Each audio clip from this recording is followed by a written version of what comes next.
من قبل از پیدایش دیجیتالیست یه نگاتیو میذاشم میبینم، عکس میگرفتم، نگاتیوم رو خودم ظهور میکردم، خودم با وسواس و دقت چه رنگی چه سیاستی چاپ میکردم، خودم این رو پاسپورتو میکردم، آب میکردم و نصب میکردم.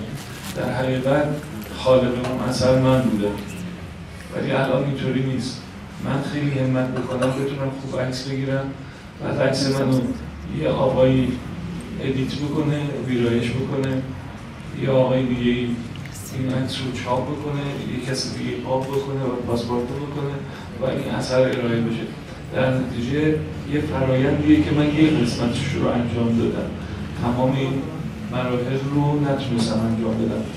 به واقع نمیشه به من گفت خالق اون اثر، چون افراد دیگه در نشر اون اثر نقش داشتن. ویژگی های نداف اینه که خودش عکس میگیره، خودش ویرایش میکنه، خودش چاپ میکنه و خودش هم ارائه میده. یعنی هنوز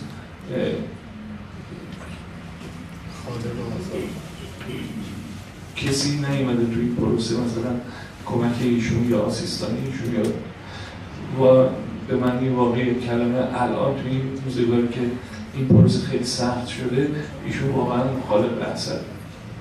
توی نمایشگاه قبلی خیلی ایراد میکردن که آقای نداف خیلی با فتوشاپ توی کاراش از فتوشاپ استفاده کرده. من حرفم این بود که آیا از فتوشاپ استفاده کردن جرمه؟ اون موقعی که ما نگاتیو رو میرفتیم چاپ میکردیم، مثلا یه جایی از نگاتیو رو می‌خواستیم که نور کمتری بخوره، دایجینگ میکردیم، یه جایی رو میسوزوندیم، نور بیشتر میدادیم، یه جایی رو کراپ میکردیم. هر کاری که الان تو فتوشاپ انجام میشه نه به این وسعت و گستردگی، ولی تا یه حدودی ما اینا تو سیاستی و توی رنگی توی لابراتوار موقع چاپ انجام میدادیم، پس ایرادی نیست.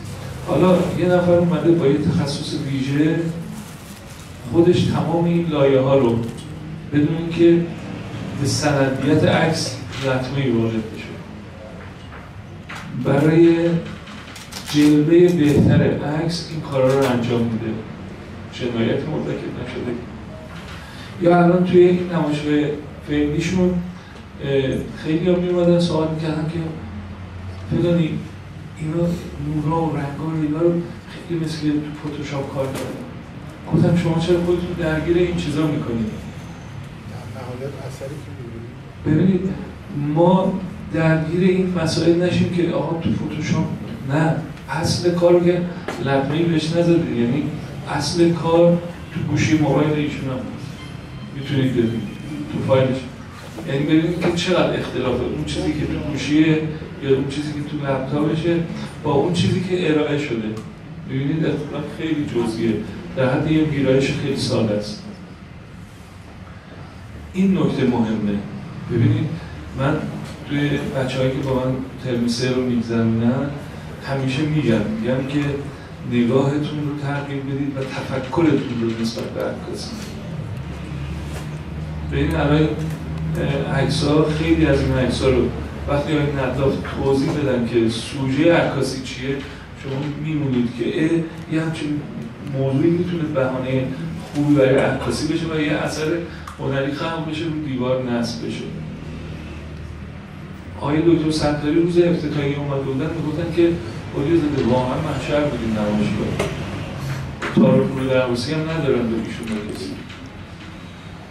آدمی هستن که همه مکاتب عکاسی رو میدونه، همه این تورکاژ های حساب ارزم به حضورتون فتوشاپی رو هم میشناسه، ولی غیر از تقدیر و تحسین چیز دیگه ای نگفتن. حالا اون نکته‌ای که ما باید بهش توجه بکنیم چیه؟ اون نکته اینه که ما باید نگاهمون رو تغییر بدیم. آقای نداف این کاری کرده، دقیقاً مصداق این مطلب شعر سهراب چشماشو شسته جور دیگه ای میبینه، شما هم تمرین کنید جور دیگه ببینید. چرا میاید انتقاد میکنید؟ انتقاد خام و نپخته که ایشون از فتوشاپ استفاده میکنه، شما هم استفاده کنید.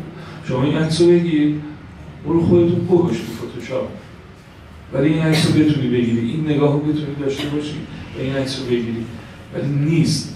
و حالا نیست میخوای تخته کنی، خب این کار زشتیه. و واقعا این که ببینید یه موضوعاتی مثلا پارگی یه گوشه صندلی میشه سوژه برای عکاسی و ایشون این رو میبینه، عکس میگیره و میاد تو نمایشگاه نصب میشه و شما نمیدونید قصه چیه. این عکس حاصل چه اتفاقیه؟ ببینید تو خیابون داریم راه میدیم، خطکشی عابر پیاده رو میبینیم، من شما ازش عبور میکنیم، ازش عکس میگیره و میشه یه اثر هنری. و این نگاهیه که تمرین کرده برای به دست آوردن و رسیدن به این نگاه. به جای اینکه ما بیایم تقدیر کنیم از آقای نقاد، تشکر کنیم ازش و بیاموزیم، میایم تخدری میکنیم، خیلی کار زشتیه. آقای آذرنیا محبت کردن، توضیح دادن که آدم وقتی وارد نمایشگاه میشه نمیدونه که با یک اثر نقاشی مواجهه یا با یک تابلو عکس مواجهه. من اصلا میگم که با هیچ کدوم اینا کاری نداریم. من با تصویر کار دارم. من اگر که درک درستی از تصویر داشته باشم، تصویر رو خوب بشناسم، برام تفاوتی نمیکنه که این تصویر نقاشی باشه، گرافیک باشه، عکاسی باشه. من تصویر رو میخوام ازش چیزی بگیرم و ایشون داره دیدگاه‌های تصویری خودش رو با نقاشی عکس یا عکس نقاشی به من شما ارائه میده.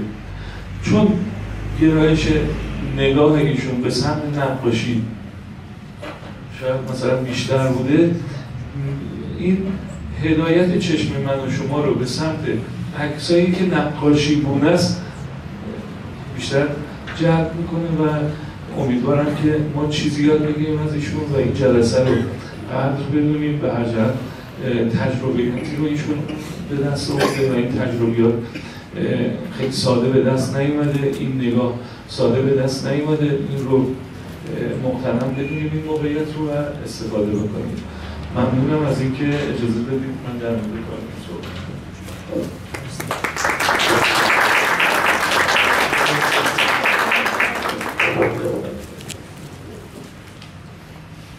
امروز میگه اگه تو حرف نزنی با من رفاقت نکردی ما حرف نزنی. حقیقت شو بخواهیم من سلام گفت بگم سلام. من با روز راحت‌تر میتونم بگم حقیقتش، بخاطر اینکه انقدر ایشون نزدیک شدن، نزدیک روحی رو برام عرض می‌کنم.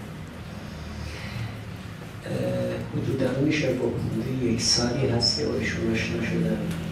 اولش کار ایشون رو دیدم، من شروع کردم یه سری درد دل کردن روی فضای اینترنتی یا فیسبوک و اینا مجازی شروع کردم که این درد دل کردن. بعد ایشون به من گفتش که ایشون از همونجا به من گفت همونجا من میتونم تو این مورد مثلا لنزت اگه مشکل پیدا کرده یا اگه فلان چیز رو الان نیاز داری من میتونم راهنمایی کنم که چجوری تهیه کنیم و مزیت‌های اون رو برام تعریف کنم.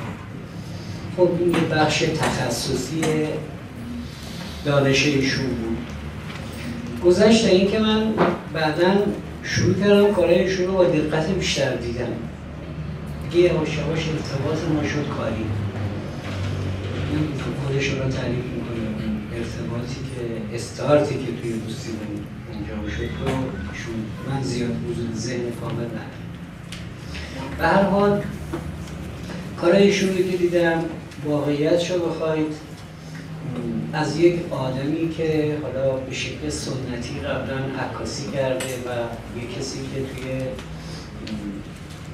آتلیه عکاسی میکرده فرانسه، اصلا باورم نمیشد که اینقدر آدم بتونه توانمند کار کنه، اینقدر بتونه با فکر نو کار کنه، یک جور فرانگری داشته باشه به محیط اطرافش.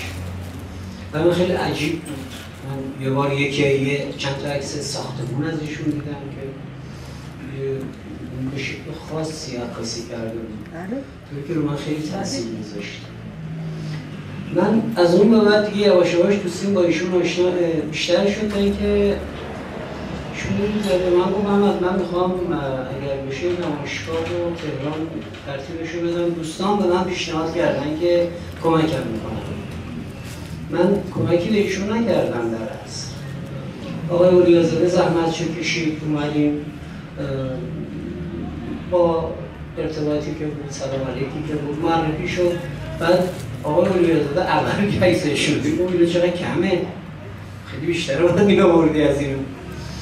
بعد باعث شد که به هر حال کار انجام شد و شون نمایشگاه اولشون رو گذاشتن. دفعه بعد آقای اولیازاده دیگه قول گرفت از ایشون گفت آقا این دفعه بیشتر عکس لطفاً بذار و موضوع رو هم مشخص کردم. خودشون گفتن موضوع انتزاعی رو من ترجیح میدم که این دفعه من کارهای زیادی از بحث فقط عکاسی انتزاعی بود بلکه نمایشگاه تحت این عنوان بود. ولی من عکس از ایشون با موضوعات مختلف مستند اجتماعی بسیار قوی از ایشون دیدم که تا به حال از هر کسی من اینجور عکس رو ندیدم. والا شاید لازم هم نباشه، شاید بخواد خودش نگه داره پیش خودش. برای اونم وظیفه‌مه بگم توانمندی ایشون رو. برای همین من فقط میگم دوستش دارم. همین. موفق.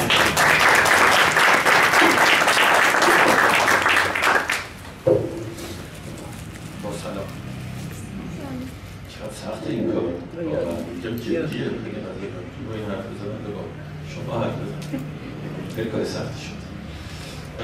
عرض شود که من حضور خودم رو با در عکاسی ایرانی به این ترتیب شروع کردم که چندین سال هیچ حضوری در عکاسی ایران نداشتم. بعد از این مدتی به دلایل مختلف وارد فضای مجازی شدم و از این فضای مجازی استفاده کردم برای حضور خودم در دامنه عکاسی ایران. بعد از اتفاقاتی که افتاد خب قاعدتاً همین چیزی بود که احمد عزیز بنده گفت و آشنایی من با ایشون بود و این باعث شد که ما از اونجا یه نگرش جدیدی رو به عکاسی ایرانی هم داشته باشیم و مسئولیت پذیری دو تا پیرمرد موسفی ما رو وادار کرد که یه جورایی با هم دیگه حرف بزنیم و یه جورایی یه مسائلی رو با هم دیگه در میون بذاریم و کمبودهای عکاسی ایرانی رو با هم دیگه به حساب به اشتراک نظر بذاریم و با راجبش حرف بزنیم و تصمیم بگیریم که چه کارهایی میشه کرد و چگونه میتونیم جلو بریم که پیشرفت‌هایی هم در این زمینه عکاسی ایرانی بیافرینیم که یه نگرش نوینی به عکاسی بشه. به این ترتیب شد که من بار اولی که اومدم اینجا با عکس‌هایی اومدم که خودشون به گونه‌ای جنجال برانگیز بودن و به گونه‌ای خواسته بنده بود که جنجال برانگیز باشن. به این دلیل که فضای عکاسی ایران یه فضای بسیار بسته‌ایه. ما اگر نگاه بکنیم در دامنه عکاسی جهانی در دو جا ما کار می‌کنیم و در دو جا آشنا داریم در جهان. یک عکاسی طبیعت و یک عکاسی مستند اجتماعی. به بقیه زمینه‌های عکاسی کمتر دقت کردیم و کمتر نگاه کردیم.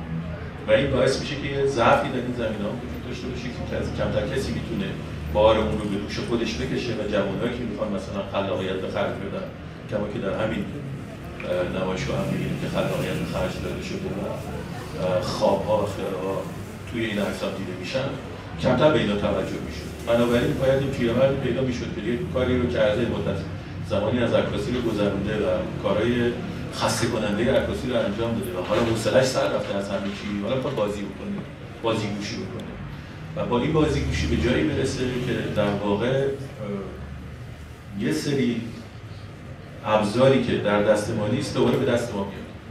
ساختن عکاسی هنری مستلزم خط شناسی در عکاسی نیست، مستلزم هیچ گونه ارزش‌های حتی میشه گفت رنگی، فرمی، اینا لزوماً به این احتیاج نداره. و بعد با تحقیقات خودم رو در دامنه عکاسی با این چیز شروع کردم که کارهایی که شروع کردم البته در زمینه تحقیق و اینا نکنه که همه رو نشستم حساب کردم و با تحقیق و این کارهای انجام شده.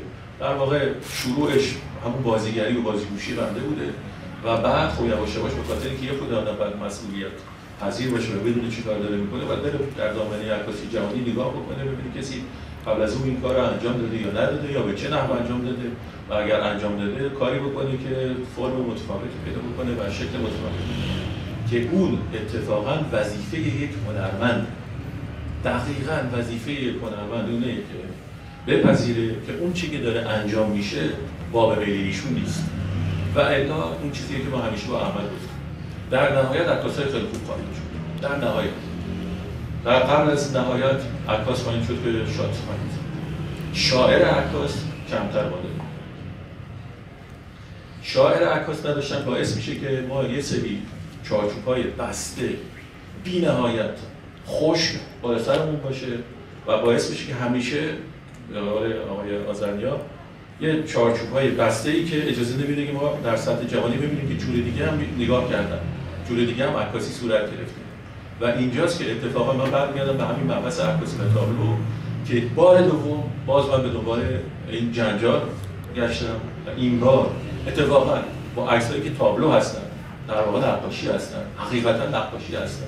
حالا نقاشی رو در اتفاق روزمره زندگی اتفاق افتاده و هیچ گونه دست‌اندرکاری برخلاف تصور ابتدایی که یعنی نمایش‌های اول بود که بنده از فتوشاپ استفاده کردم، این بار اتفاقا در حدی بودم که در هر مسابقه جهانی هم بخوام شرکت بکنم میتونم شرکت بکنم چون فایل‌های خام اینا هست و نشون میده که تا چه حد فاصله بین این فایل‌ها هست و فایل‌های اصلی که در اون 4 حد ابتدایی عکاسی که ما می‌کردیم.